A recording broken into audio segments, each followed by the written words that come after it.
সিলেটের আন্তর্জাতিক ক্রিকেট স্টেডিয়ামে বাংলাদেশ ও পাকিস্তানের মধ্যকার দ্বিতীয় টেস্টের প্রথম দিনটি শেষ হয়েছে। প্রথম দিন শেষে ম্যাচটি বেশ ভারসাম্যপূর্ণ অবস্থায় রয়েছে। টস ও প্রথম ইনিংস টসে জিতে পাকিস্তানকে প্রথমে ফিল্ডিং করার সিদ্ধান্ত নেয়। প্রথমে ব্যাটিংয়ে নেমে বাংলাদেশ দল শুরুতেই বেশ বিপর্যয়ে পড়ে।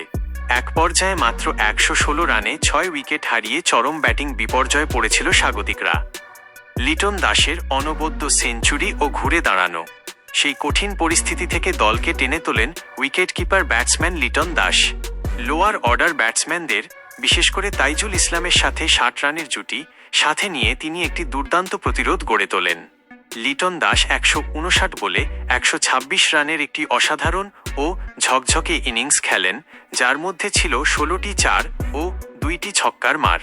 তার এই অনবদ্য সেঞ্চুরির ওপর ভর করেই বাংলাদেশ শেষ পর্যন্ত অল আউট হওয়ার আগে ২৭৮ রান তুলতে সক্ষম হয়।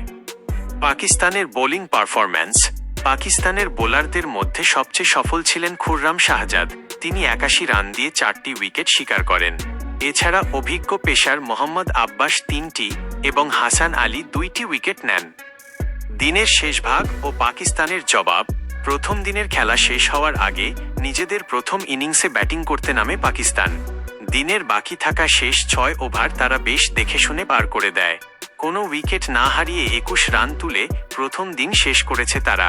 ক্রিজে আছেন ওপেনার আজান আওয়াইজ ১৩ ও আবদুল্লাহ ফাজাল ৮। প্রথম দিন শেষে সংক্ষিপ্ত স্কোর কার্ড।